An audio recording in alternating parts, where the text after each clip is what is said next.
Good afternoon, everybody, and welcome to the next episode of the Fifth Child podcast. I'm Chris. I'm going to be your podcaster for this afternoon, and thank you so much for coming in and tuning in to this next episode.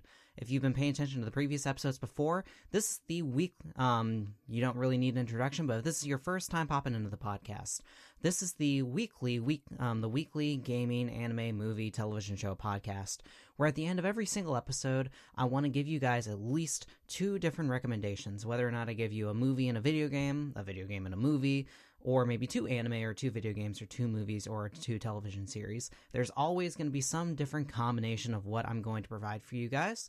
And for this week, I have got one anime and one video game that I'm going to recommend for you. So, I don't really have anything in terms of news to really talk about today. Last weekend I talked about the previous E3 conferences and how my top 10 favorite moments were, so I don't necessarily have a big thing like that to really talk about that'll take up most of this time. Now, again, while that first introductory episode was almost an hour long and the second one was about a half hour, the first episode was, I think, more of an introduction to how the podcast was supposed to be doled out, and the second episode is honestly going to be a little bit more reflective of that. So, instead, this episode likely will probably be about a half hour to an hour long-ish. I'm not going to talk too in-depth into everything I'm going to talk about, particularly the anime, because I don't want to talk too much about spoilers. So, with that, I want to thank you guys so much for coming into this episode's podcast. Again, if you like this podcast and you definitely want to see more of it, I definitely plan on continuing this in the format it's in, with some slight improvements. So if you definitely like what you are seeing here, please do not forget to like, comment, and subscribe. Remember, these episodes always come out every single Friday at 12 o'clock in the afternoon, or 12 o'clock right at noon, in that case. So if you always want to be a weekly watcher, just remember to like, comment, subscribe. Don't forget to hit the little bell notification on my YouTube channel as well. That way it'll tell you exactly when each and every new episode's going to pop up. You never know with YouTube. Sometimes the algorithm does not give you the notification that the episode's out. So I think it's always a good idea to ring that bell so you always know when a new episode is going to pop out. So with that, I think I'm just going to go ahead and jump right into the video game that I was going to talk about. Now, I've actually been playing a lot of different video games, and I had some issues trying to figure out what game I was going to talk about for this episode. Currently, right now, for the last couple weeks or so, I was playing about 3 different games. So I figured, honestly, I would rather talk about this game right now, and the game we're going to be talking about is Marvel's Spider-Man for the PS4. So, Marvel's, Disney's, Sony's Spider-Man game for the PS4 came out in 2018, early September 2018. Now, surprisingly, I completely missed out on the on Marvel Spider-Man last year. I did not really pay too much attention to the AAA scene last year that very much, so I've actually missed out on a lot of games. I missed out on Monster Hunter World. I missed out on God of War for the PS4, I missed out on Spider-Man for the PS4, and I also missed out on Red Dead Redemption 2. I feel less bad about missing out on Red Dead Redemption 2 because I feel like Rockstar has kind of lost their way since Grand Theft Auto 4. They kind of found their way back with with Red Dead Redemption 1. But at the same time, I wasn't that excited for Red Dead Redemption 2, so I haven't really played it yet. I will likely play it again. I will likely play it at some point. But the main AAA games I missed out on were definitely Spider-Man, God of War, and Monster World. And just recently, because of the E3 sale, all 3 of those games are now officially on sale. Were officially on sale for about $20 digitally downloaded. And that's what I did for Spider-Man and God of War. I bought both Spider-Man and God of War for $20. I have not played God of War yet, but I did I finished the main story in Marvel Spider-Man. So that's the game that we are going to talk about today.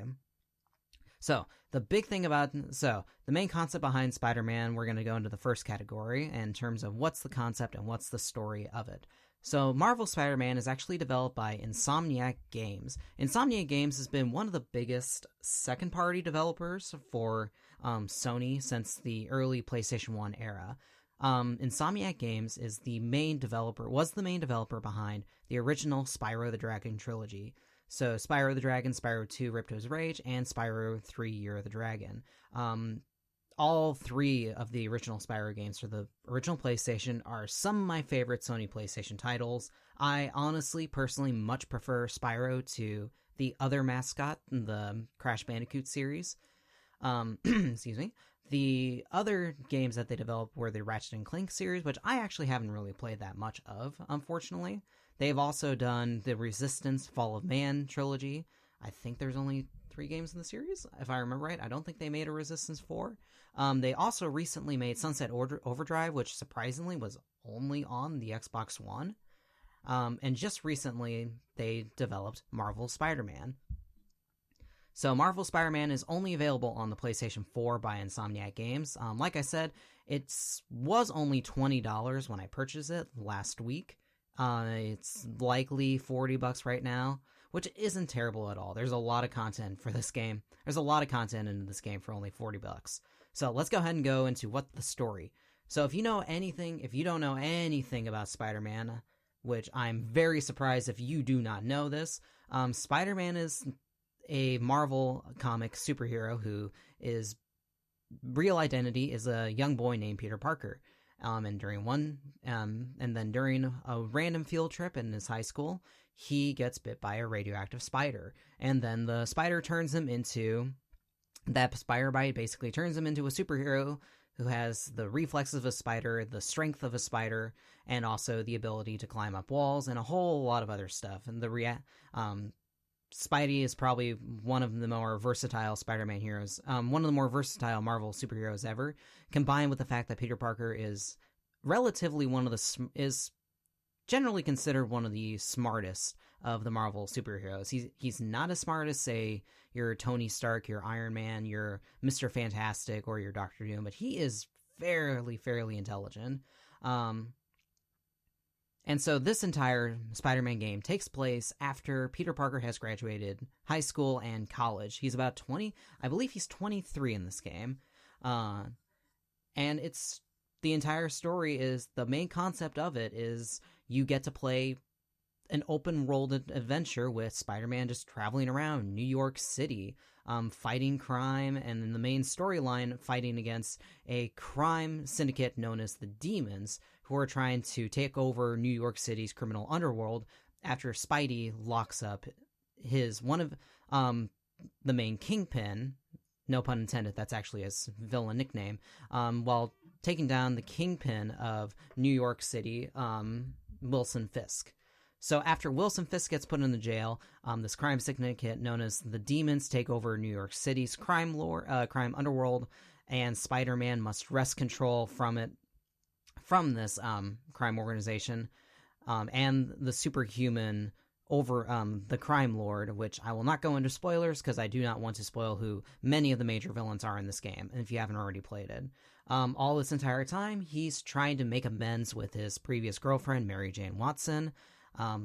If you know anything about Spider-Man lore, Mary Jane Watson was Peter Parker's second girlfriend, not his first girlfriend. If you pay attention to the comics, his first girlfriend was Gwen Stacy, but I do not want to go into too many spoilers with that. This entire time, he's trying to make amends, trying to fix his relationship with Mary Jane Watson, and while trying to solve this entire crime, this criminal ring of masked thugs known as the Demons, you just get the chance to explore the open world of New York City, and it's wonderfully detailed. So that's it for the story. As much as I can say, I don't want to go too much into the story. As far as the characters in the game itself, this is a very good representation of Peter Parker. The movie versions of Peter Parker have always run into snags in the past. There's at least 3 different film versions of Spider-Man, and only the most recent one has seemed to really get the character completely right. Tobey Maguire was a little too nerdy, and when he was trying to be all his snarky self that Spider-Man is supposed to be, it just kind of came off as kind of goofy. Andrew Garfield in the Amazing Spider-Man trilogy, or not trilogy, the Amazing Spider-Man 2 movies, came off as a little too jerkish, a little too cool for school, honestly. There wasn't a good balance between that nerdiness and him being... there wasn't a good balance between that nerdiness and snarky. He was a little too snarky, and it was a little unbelievable. It was definitely believable that he was smart, but it was definitely not believable that he was like an unpopular dude whatsoever. Not to mention Andrew Garfield was like way too old for the role anyways. The most recent person to play the role, however, is Tom Holland in the Marvel Cinematic Universe, and every single movie that he is in is definitely one of the best movies, is definitely some of the best movies in the Marvel Cinematic Universe, and it's due in part to Tom Holland's portrayal. Tom Holland really seemed to embody everything that was right about Spider-Man, the nerdiness, the snarkiness, everything about Tom Holland was perfect, and that's pretty much exactly what this Spider-Man is. He's voiced by Yuri Lowenthal, who's a very, very popular voice actor in video games and anime, and Lowenthal does an incredibly good job of balancing that act between being nerdy and snarky, and it really does feel like it's a lot like Tom Holland if Tom Holland was, say, a few years older. Other characters that are great, Laura Bailey is Mary Jane Watson. Again, Laura Bailey's another anime video game voice actress. She does really, really good. Good enough to actually make me like Mary Jane as a character. I have never been a big fan of MJ. I don't like her in the comics. I never liked her in the Sam Raimi trilogy when Kirsten Dunst played her. But Laura Bailey does a really, really good job at making her extremely likable. Other characters I can really talk about. There's not a lot of characters I can really talk about without going into too much spoilers. Probably one of the best character actions in the entire game is Peter Parker and his relationship with his research assistant, or his research superior, Dr. Otto Octavius. Which, if you know anything about Spider-Man, you know how Dr. Octavius' story ends, but I do not want to spoil too much of that. But there is a really, really strong father and son relationship between Peter and Otto, and it's really kind of charming. And unfortunately, as the rest of the story goes, it does get a little bit tragic. Again, if you know anything about Spider-Man lore, you should know exactly where the story is going to go. The only thing I really didn't like so much was pretty much any villain in the series. The main crime lord himself, I'm not going to say who it is. He's a little underdeveloped, and you don't really get too much of his motivations until much later in the series, and much later in the game. And you get to see a little bit more, and you also get to see a little bit more of Spider-Man's rogue gallery. I'm not going to say exactly which rogue gallery it is, because if I say that, you'll know exactly how many there are, because it's a very, very famous group in the Spider-Man lore. But they're all kind of underutilized. The game does do some interesting stuff with them in terms of the boss fights, but they're kind of underused in terms of the story. So with that, I think that's all I'm going to talk about with sound and with the concept and story. In terms of sound and graphics, the soundtrack is really, really strong. I don't know I do not know what else the composer has done. His name is John Passano. I think he's done a few other video games. I believe he did the music for Mass Effect Andromeda, which I never played or listened to the music. But his actual soundtrack for this game is really, really good. It is a good mixture between the kind of Danny Elfman style music that Elfman used for the Sam Raimi trilogy, mixed in with a little bit of Michael Giacchino's soundtrack from Spider-Man Homecoming. It has that nice little orchestra feel to it. It doesn't have that weird techno beat that Amazing Spider-Man 2 had, which I liked and worked for that film, but this definitely does have that nice little bombastic superhero theme. And in all honesty, it does hinge more heavily on Danny Elfman's theme, which is totally a positive. Danny Elfman's theme is one of the best things about the Sam Raimi trilogy, so it's a great idea that it's a good homage to it. Again, it's a AAA game, so the sound effects are naturally going to be top-notch anyway, so there's not much I can say about the sound and music besides that. Graphically, again, like the same thing I said earlier, it's a AAA game. There's not much to really say about the graphics because it does look absolutely amazing. The world of New York City is so well realized, especially in the design of everything. You get to actually go to different landmarks in New York City, and they're very, very faithfully recreated. You can climb the top of the Empire State Building. You can swing throughout Central Park. You can literally right next to Central Park. You can see the Museum of Natural History, which is the same exact museum which is in the Night of the Museum movies, which, if you're a big fan of those movies, you get to go to Hell's Kitchen. Not only do you see all these real-life places, but you actually do get to see some certain places that are lore in the Marvel Cinematic Universe, or lore in the Marvel Comics universe. You get to see the Avengers Tower. You get to see Alias Investigations, which is the main hub for Jessica Jones's private investigator company. There's so many different places that you can visit, and it's always such a delight just swinging throughout New York City and finding out what new to see and how beautifully it's recreated. That moves on to the playability of the game. The game is extremely well balanced in terms of its controls. You have the ability to swing around feels so smooth and so fluid, and as you get more and more abilities throughout the game, it just makes traveling faster around New York City so acrobatic. It's very, very similar to the Spider-Man 2 licensed game for the GameCube and PlayStation 2, just with an actual budget and look. Excuse me, had a hiccup. It just looks so much better with an actual budget, and it feels so much better. Even Spider-Man 2 for the GameCube and PS2 had a little bit of jankiness to the controls. This game is so incredibly smooth. And the actual combat system. There is a combat system in the game, and it is very, very, very, very similar to the Batman Arkham games. There's a punch button, there's a dodge button, there's a counter button. There's not really an actual in the Arkham games. You have the ability to go throughout your combo, and then let's say you have a reaction time. You have a little reaction symbol over your head. If you press the triangle button, you do a counter on certain enemies. You don't actually have that in Marvel Spider-Man. You actually have a zipline button, which is your triangle button, which allows you to go through a combo, and then you can press the triangle button, and then you can zoom, you can basically web zip your way straight in and punch another character, another villain. It's not an actual counter button. The way you counter is a little bit different. As you gain more abilities, let's say you dodge, your counter ability whenever you dodge at the right time is you basically web someone's face, and then that's how you can continue the rest of your combo. You also get a certain amount of gadgets that are really easy to use. It's all mapped to the L1 and R1 button. L1 allows you to zoom throughout your wheel, and there's a ton of different stuff you can use. You can use your regular web shooter. You can use a stronger, more compact kind of web shooter. You can use bombs. You can use electrical webbing that allows you to electrify different enemies in the radius and shock them and allow you to go in for another combo.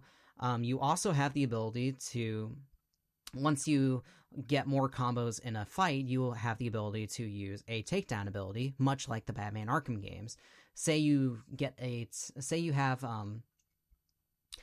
a certain amount on your focus bar. Your focus bar allows you to, 1, use your takedown abilities when you have a certain amount, and 2, allows you to heal yourself. So combat is always a give and take between just a give and take between how much you want to maybe heal yourself at this time or how much you really need to take down an opponent. And honestly, using the takedowns are a really, really flashy way to end a fight, but the takedowns don't really get that useful until you have the ability to use 2 takedowns, one after the other. You get an ability later in the game, which I'll go ahead and talk about the abilities in a second. You get the ability to do 2 takedowns in a row with the cost of 1 takedown, which is so much more useful.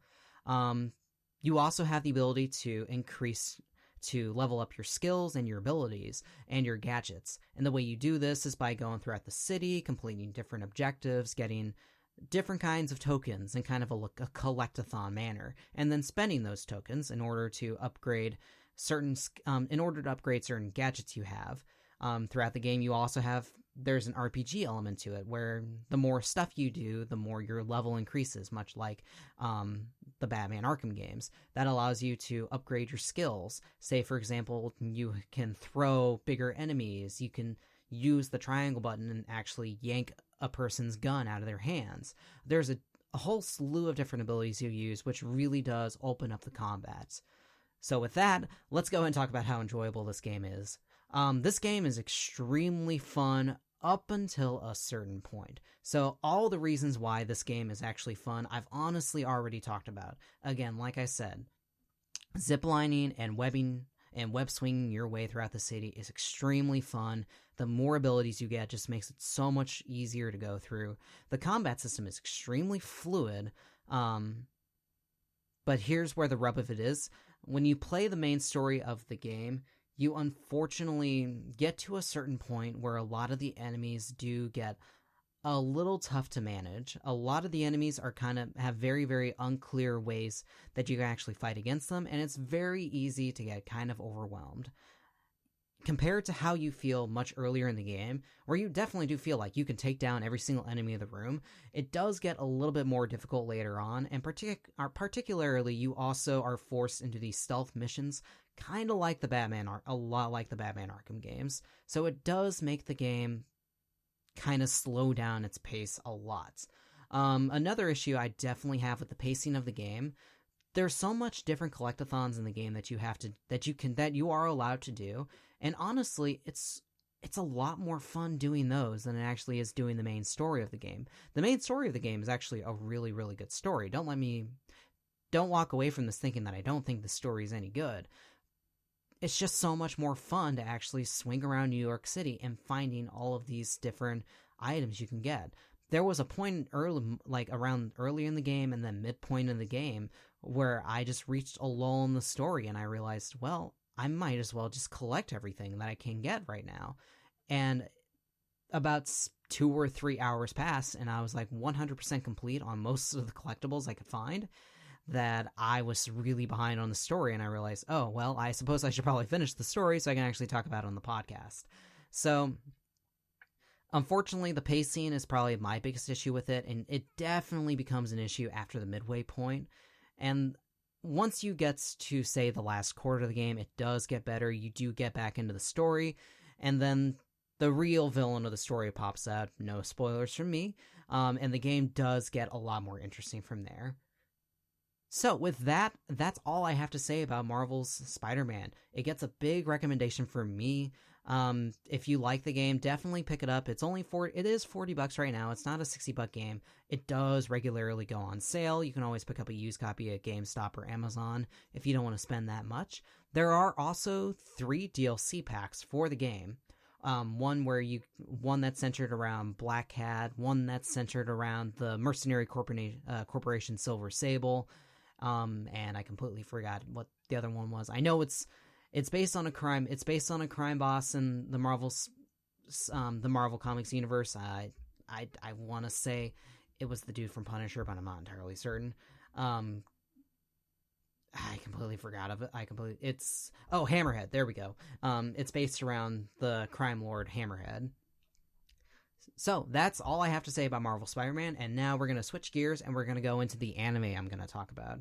So this anime actually came out during the Winter 2019 series. It has since been finished for a while now, but I think it's definitely a good idea to talk about it now, considering Toonami is actually airing the entire series and is almost done with it. So hopefully this can raise more exposure for the anime known as The Promised Neverland. So The Promised Neverland is an anime series based on a manga published in Weekly Shonen Jump, written and authored by Kaiju Shirai. And the original manga was first published in 2016 and is still going on right now. The anime was a Winter 2019 series that went from January 11th, and it finished on March 29th, 2019. Altogether, the entire series is only 12 episodes long, but luckily, next year, I believe in Winter 2019, we are getting another season, which is a great thing because this series was definitely one of the breakout series of Winter 2019. So I'm going to be walking on so many eggshells for this first section. I'm going to talk about the story for a little bit. So the main story of The Promised Neverland takes place in this orphanage known as the Gracefield House, and is centered around 3 orphans, 3 11-year-old orphans, Emma, Ray, and Norman. Life is just fine. Life is just peachy in the orphanage of Gracefield. They're always fed well. They always have a great place to sleep. They're always given clean clothes. They have plenty of time to hang out and play games.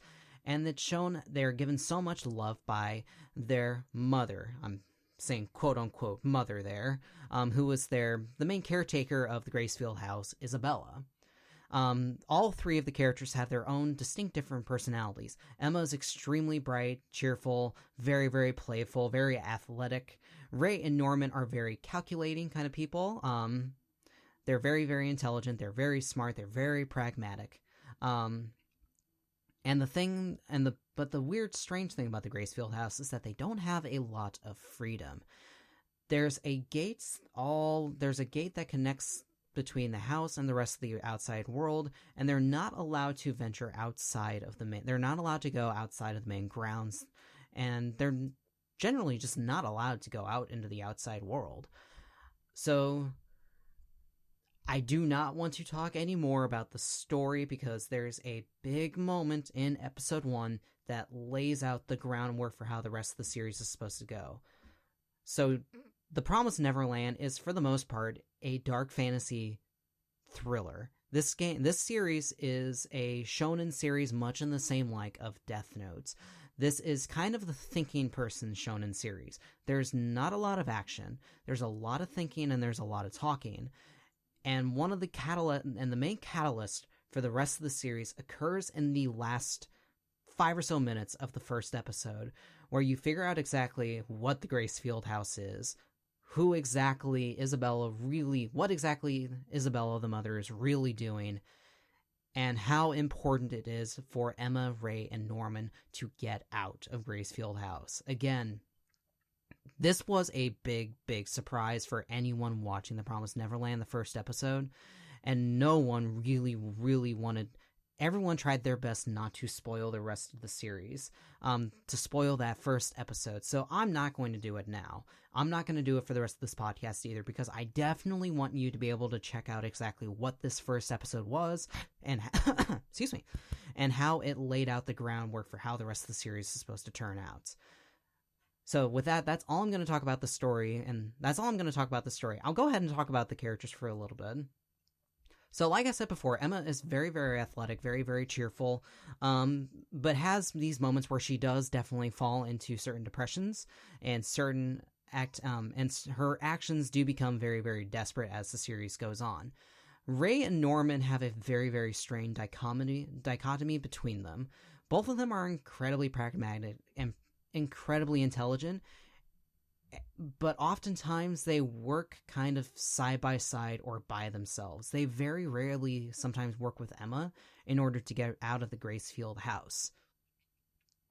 So it's weird, and so you're not altogether certain exactly what each of their agendas actually are.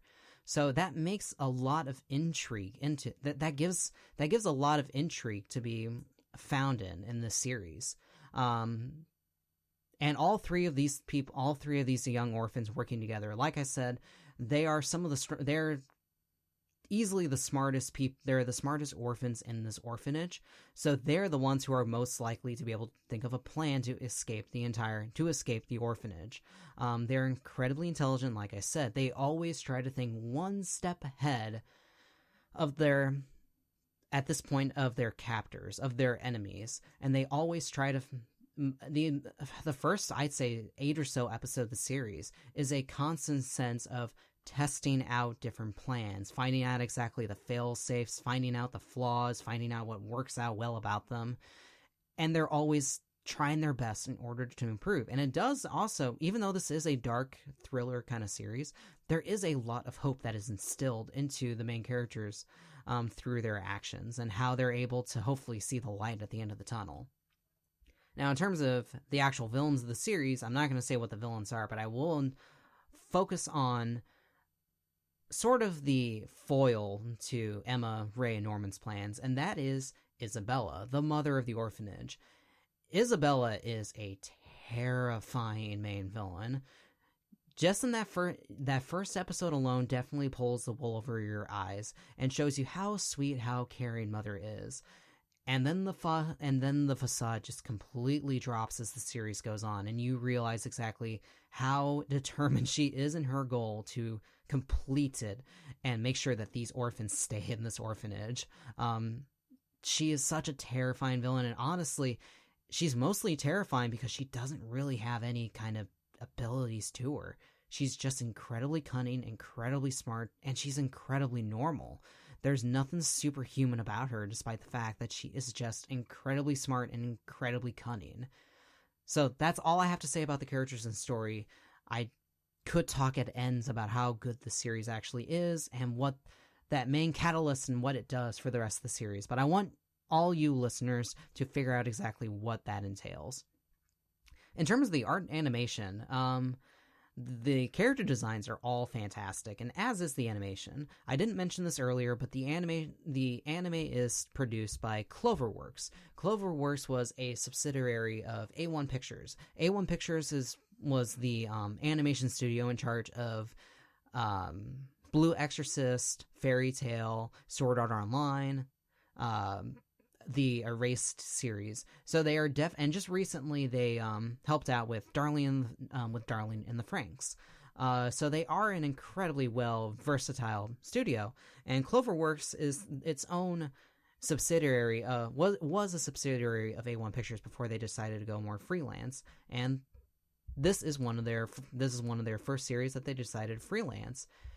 Now the animation itself doesn't really do much to distinguish itself. There's not a lot of, like I said before, this is not an action series in the slightest. This is a thriller. There's not a lot of major fight sequences. What there are, though, however, is some extremely strong camera work. There is some movie level. There's like cinematic movie levels of great cinematography throughout this entire series. There's great close-ups of character faces. There's great pan-ins and pan-outs. There's great use of lighting and there's a great use of lighting and shadow to accentuate the tone of the series. A few episodes, one of my favorite shots in episode 2 in particular is when it's just a single tracking shot of someone. There's a single tracking shot of of the camera behind Norman, just watching him walk.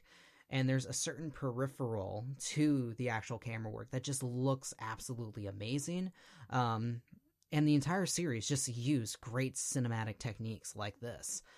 The actual, so overall, while the animation doesn't have a lot of great Sakuga moments, like I talked about in JoJo's Bizarre Adventure, it makes up for that with some extremely interesting ways to animate certain sequences, and that definitely makes it stand out. In terms of the music and sound, the sound effects, again, there's nothing really that special about it. The music is extremely good. There's a good use of there's a couple really, really good songs in it, and you can definitely see this in the first episode alone. There's a great use of atmospheric tone. There's a great use of atmospheric tone, a great use of string and orchestra in order to really, really sell this feeling of how dire the situation in the orphanage is. And then to compare it to that, there's this one specific theme, I forgot the name of it, that has a great use of choir to actually instill a sense of hope that, hey, this is dire, but we have a plan to somehow get out of this orphanage. And it's actually really, really, really, and it's really, really solid. It's a great soundtrack. The soundtrack is done by, I think his name is Takehiro Obata. And I have no idea what else this guy has done. He must be a relatively new composer. But I have next to no issues whatsoever with the sound. It's extremely effective, like I said. It does a great job of balancing that, trying to give the orphans, trying to give Emma, Norman, and Ray a sense of hope that they could actually get out of the situation that they're in. And then the atmospheric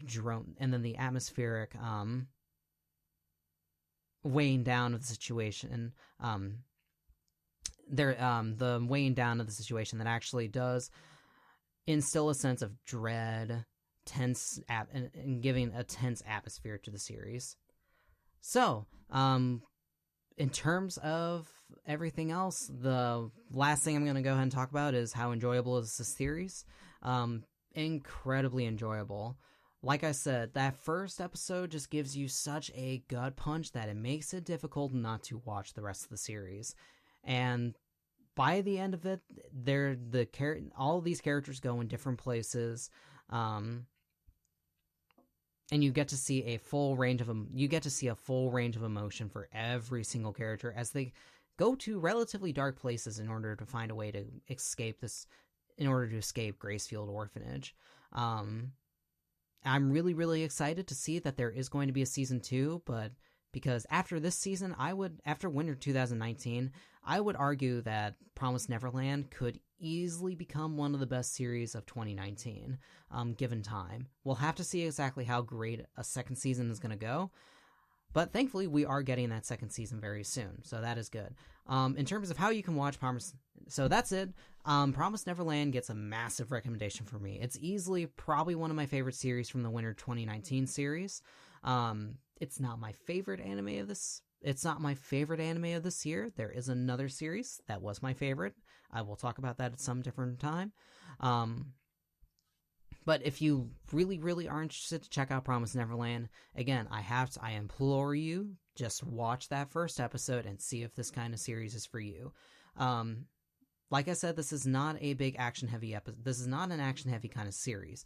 There's a definite tropey bits of shonen tropes thrown throughout it, but the kind of series that you would like if you like a series like Death Note, that would definitely kind of show exactly if Promised Neverland is for you. This is definitely the thinking person's kind of shonen anime, rather than conflict being conflict being solved by a huge 8-episode 10-chapter long fight sequence. It's instead solved by massive thinking, a massive amount of plotting between characters and counterplotting between characters. So if you like that kind of thrilling action, then Promised Neverland is definitely for you. If you want to watch Promised Neverland, you can watch it on either Crunchyroll.com. Crunchyroll has all 12 episodes up in only Japanese.